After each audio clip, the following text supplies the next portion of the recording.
Welcome to Ridhima kitchen. வாங்க இன்னைக்கு நம்ம வீட்டு ஸ்டைல்ல ஒரு முட்டை குழம்பு பார்க்கலாம். இது வெரைட்டி ரைஸ் கூட எல்லாம் மேட்ச் ஆகும். சப்பாத்தி பாருங்க, 1.5 ஸ்பூன் எண்ணெய் ஊத்திட்டேன். அதுல ஒரு பட்டையும் ஒரு பிரிஞ்சி இலையும் போடுறேன். இதுல ஆனியன் வந்து பொடியா அறுத்து வச்சிருக்கேன், அதையும் போட்டிருப்பேன்.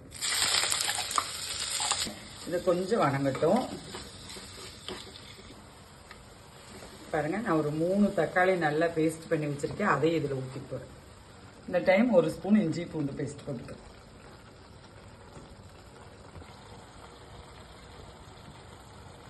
பாருங்க, இந்த டைம் இந்த ஸ்பூன்ல 1 ஸ்பூன் மிளகா பொடி போட்டுக்கிறேன். அதுபோல முட்டை குழம்பு பொடி, அது இவ்வளவு போட்டு போறேன். இதுல ஒரு 3 ஸ்பூன் இருக்கும்.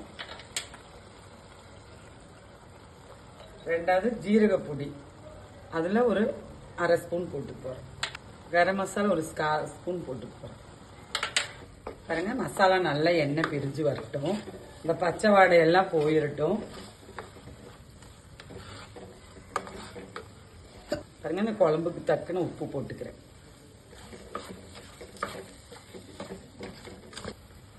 பாருங்க, நான் ரெண்டாவது பால் எடுத்து வச்சிருக்கேன், அது இதுல ஊத்தி போறேன். இந்த டைம் ஒரு கொத்து கருவேப்பிலும் ஒரு பச்சை மிளகாய் இதுல போட்டு போறேன். நம்ம தேங்காய் பால் ஃபர்ஸ்ட் பால் 1 டம்ளர் எடுத்து வச்சிருக்கிறேங்க. இதுல தேவையுள்ளவங்க தண்ணி ஊத்திக்குங்க. நான் அதுல கொஞ்சம் தண்ணி ஊத்திக்க போறேன், குழம்பு கொதிக்கிற அளவுக்கு. இந்த டைம்ல நம்ம ஃபர்ஸ்ட் தேங்காய் பால் ஊத்திக்கலாம்.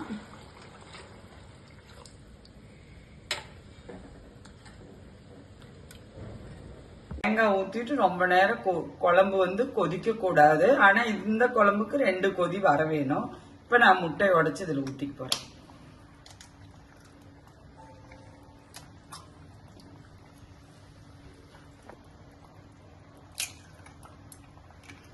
விட்டு விட்டு ஊத்திக்குங்க முட்டைய. இந்த சில்லு உள்ள போகாம பாத்துக்கணும். பாருங்க, முட்டையெல்லாம் நல்லா வெந்துருச்சு. இந்த டைம் வந்து நான் நீ அதிகமா கரண்டி போட்டு நம்ம கலக்க கூடாது. இந்த டைம் வந்து நான் மல்லித்தலையை போட்டு அடுப்பு ஆஃப் பண்ணி போறேன். இனி கொஞ்ச நேரம் இந்த மண்சட்டியோட சூட்லயே அந்த முட்டை இருக்குது, மூடி போட்டுடலாம். முட்டை குழம்பு நிறைய விதமா வைக்கலாம், அதுல இது ஒரு விதம். வாங்க நம்ம வீட்டுல சாப்பிடலாம். நன்றி, வணக்கம்.